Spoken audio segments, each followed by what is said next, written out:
With the announcement of DaVinci Resolve 21, there was lots of talk about the new photo page and all the exciting AI features, but in this video, we're going to explore the updates you might have missed that could really improve your workflow. Let's start with the Keyframe Editor. You can now edit keyframes for multiple clips at the same time. It doesn't matter if the clips are side by side or stacked on top of each other. Just select your clips and open the keyframe panel. You can then change their keyframes all at once. If clips are stacked, you'll see their keyframes at the same time. If they're in a row, you'll see them one after another. The Keyframe Editor now has advanced ease functions. These give you new ways to control how an animation moves from one point to the next. We have step in and step out. These options let you jump instantly between points instead of sliding smoothly. It's sort of like the second hand of a clock. It ticks to the next second rather than sweeping across. Step in holds the first position and then jumps at the last second. Step out jumps immediately and then waits at the new position.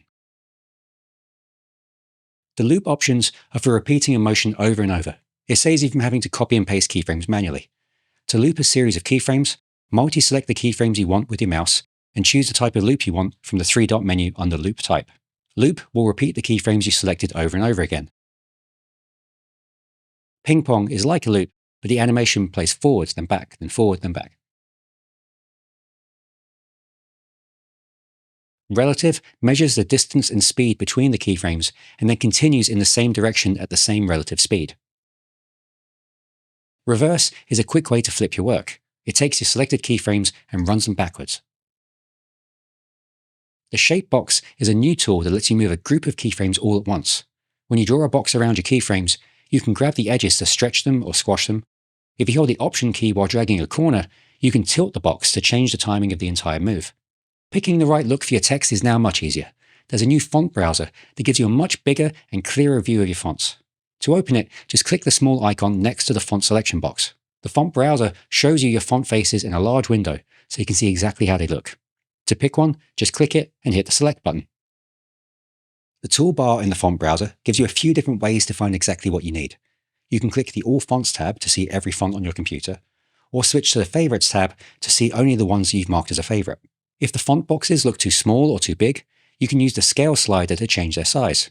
You can also change the layout by choosing thumbnail view to see them as squares, or list view to see them as long rectangles.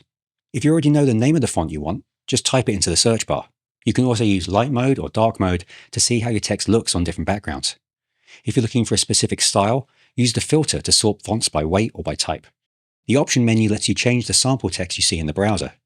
You can use Display Default Text to see the standard quick brown fox sentence, or choose Display User Custom Text to type in your own words. If you want to go back to the start, just click Reset User Custom Text. When you click a font, you're picking the whole font family. In thumbnail mode, you can use small arrow icons to flip through the different styles, like bold or italic. In list view, you can click the small triangle next to the name to see every version of the font. If you find a font you love, click the star icon in the top right corner, and that will save it to your Favorites tab so you can find it quickly for your next project. This update changed how mono audio works when you put it on a stereo track. Now, if you add a mono clip to a stereo timeline, you'll hear the sound coming from both left and right speakers. In the past, you'd only hear it on the left-hand side. If you look at a clip in the Fairlight timeline, you'll notice the clip looks a little bit darker on the right channel. Now, this is just a visual hint to show you that the sound is being shared across both sides so it sounds balanced. Along with those audio changes, the edit page now does a better job of showing you information on short tracks. Even when you shrink a track down to a very small size, you can still see your audio waveforms. Markers don't just disappear anymore, they simply get smaller so you can still find them. You can also still grab and use your fade handles and transitions on these tiny tracks. And if things still feel too crowded, you now have the option to turn off clip names entirely to keep your timeline looking clean. You can now change the audio channels for many clips at the same time. Just select all the audio clips you want to change in your timeline and right-click on them. In the context menu, go to Audio Channel and then pick the new option you want. This lets you update a whole group of clips at once instead of doing them one by one. There's also a new icon inside Clip Attributes that makes it easy to reset your audio clip attributes back to exactly how they were when you first imported the clip. And while we're on the subject of audio, here are a couple of Fairlight related updates. It's got a new feature called Folder Tracks. This lets you take a group of tracks and kind of squish them together so they only take up the space of one track. For example, if you've got 4 different tracks of sound effects, you can put them all into one folder. That way, you can focus on the rest of your edit without a bunch of extra tracks cluttering up your workspace. Just select the track headers, right-click, and select Add Tracks to New Folder. You can use the disclosure triangle in the corner to open or close the folder whenever you want. When the folder is closed, it only takes up the space of one track. You can still see the clips. and you can rename the folder to whatever you like. And you can still use solo and mute buttons to control the whole group at once. If you want to get really organized, you can even put a folder inside another folder. To set this up, select the tracks you want, right-click, and pick Add Tracks to New Folder again. If you want to go back to the way things were, just right-click on the folder and select Delete Track. This will delete the folder and put your original tracks right back where they started. I really feel like they should just rename this Delete Folder. Just like in the Edit page, you can now press the C key on your keyboard and the playhead will instantly jump to wherever your mouse pointer is sitting. This makes moving around a long project much faster since you don't have to drag the playhead around manually. Moving on to subtitles, the Subtitle Inspector now has a Find and Replace tool. To use it, just click the search icon on the top right corner. This lets you search for specific words or phrases across your entire subtitle track. You can choose to find any word that contains your text, or you can tell it to only find the exact whole word. Once you search, any matches will be highlighted in yellow in the Caption tab, and you can use the arrows next to the search button to scroll through every time that word appears. If you need to change a word, just check the Replace box. You can type in the new text and click Replace to fix just that one spot, or click Replace All to change it everywhere all at once. Also, subtitle clips now have fade in and fade out controls, just like your video and audio clips. You can simply drag the fade handles on the left or right side of the clip to decide how long that fade should be. Now, one thing I wish was available for captions, but sadly they've only added it for text and text plus clips, is a spell checker that works in a bunch of different languages. If you make a mistake, the word will be highlighted with a red wavy line in both the viewer and the inspector. If you're using a text plus clip, you need to turn on the Fusion overlay by picking it from the drop-down menu in the bottom left corner of the viewer. If you see a red highlight, you can right-click the word in either the viewer or the inspector. This lets you see a list of suggested spellings to choose from, or you can tell the software to ignore the word entirely.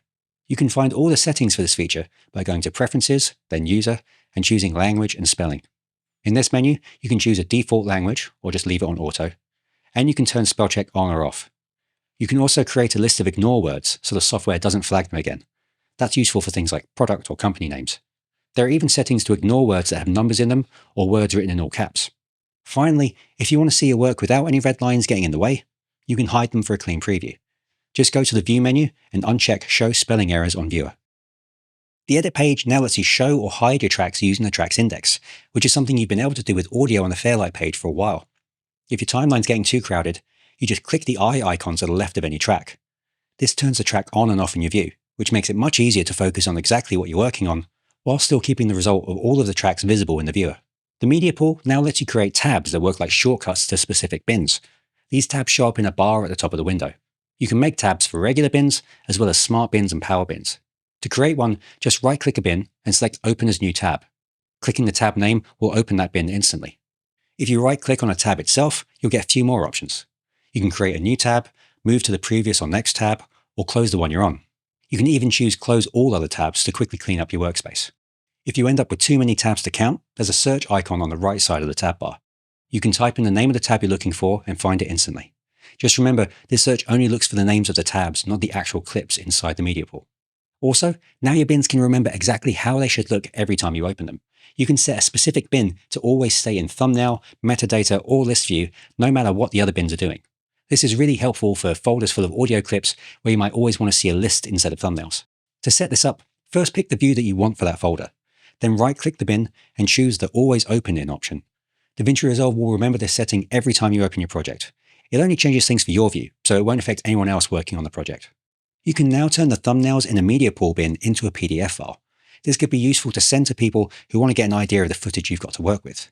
The PDF is going to use whatever thumbnail size you've already set in the Media Pool. To do this, open the bin you want and then click the three-dot menu.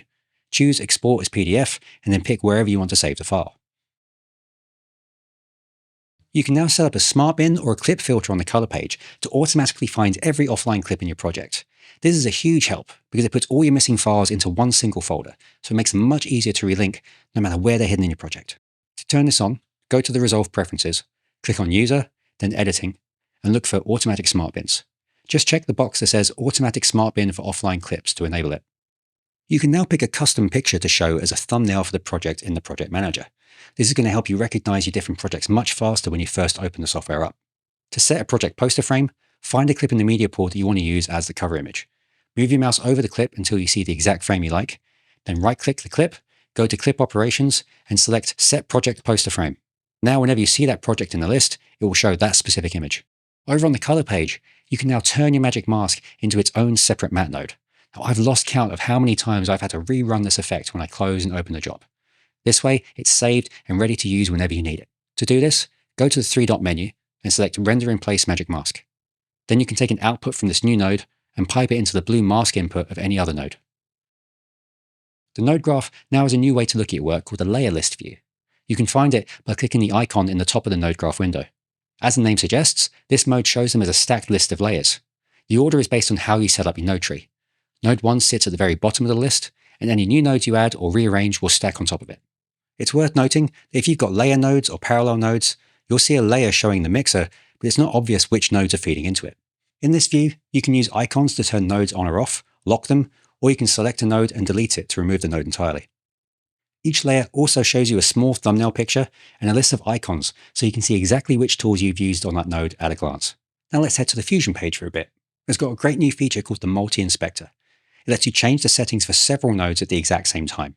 This is going to save you from having to click on different nodes one at a time to make the same change. You can turn this on by clicking on the new toggle icon in the inspector header.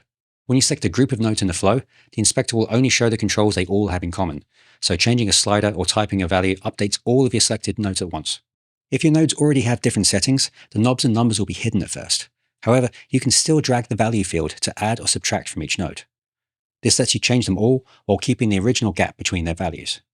The software keeps everything proportional, so the nodes grow or shrink at the same rate. You can also hold the Option or Alt key on your keyboard while dragging to switch between offsetting and scaling mode. There's also a new right-click menu with options like Spread and Jitter. These let you take a range of values and spread them out evenly or add some randomness to your work. It's a very powerful way to manage a lot of tools without any extra effort. Another small but helpful change is that the MediaIn nodes now show the actual name of the clip. In the past, they were just labeled MediaIn with a number. Now you can see exactly which clip you're working with. If you need more room to fine-tune your animations, you can now open the Keyframe Editor or the Spline Editor in its own separate window. Just click the undock icon on the toolbar. It lets you resize the window and move it around your screen or add it to another screen, so you can see all the animation curves and timing in much more detail. Also, you can now use the comma or period keys to nudge a selected keyframe left or right. This latest update also lets you run tasks in the background. That means you can keep working on your project while the software handles things like exports, proxy generation, or transcriptions all at the same time. You won't have to sit and wait for a progress bar to finish before moving on to your next edit. Keep in mind, these tasks use a lot of computer power. If your computer isn't very fast, it might start to feel a bit laggy. And because of this, background rendering is turned off by default. To turn it on or change how it works, go to Preferences, then System, and select Background Tasks. And you'll notice most of the options are actually grayed out for me. I'm recording this with a backup machine because we don't install beta software at the office in case something breaks or crashes. This machine is a bit too wimpy to run background tasks and edit at the same time, so it's just not going to let me. Just something to keep in mind. Once you check the box to enable background renders, you can also check a box to pause background renders on foreground activity. Now this is really helpful because it pauses the background work whenever you're actively using the software, giving you all the power you need for your current task. You can also specifically choose which jobs you want the computer to handle in the background, such as transcription or proxy generation. Finding settings is now much faster because there are search bars in both the Preferences and the Project Settings menus. You don't have to hunt through every page to find what you need anymore. You just start typing in the search bar and a list of matches will show up. When you click the name of the setting you want, the software will take you right to that page. It will even highlight the setting for a moment so you can easily find it. Over on the Deliver page, they've added estimated file sizes for your exports, so you can make sure you've got enough space on your destination drive. And there are even more new tools available, so make sure you subscribe so you don't miss out on loads more videos coming soon about this new release, along with other Resolve tips and tricks like these. Thank you so much for watching. I will see you in the next one.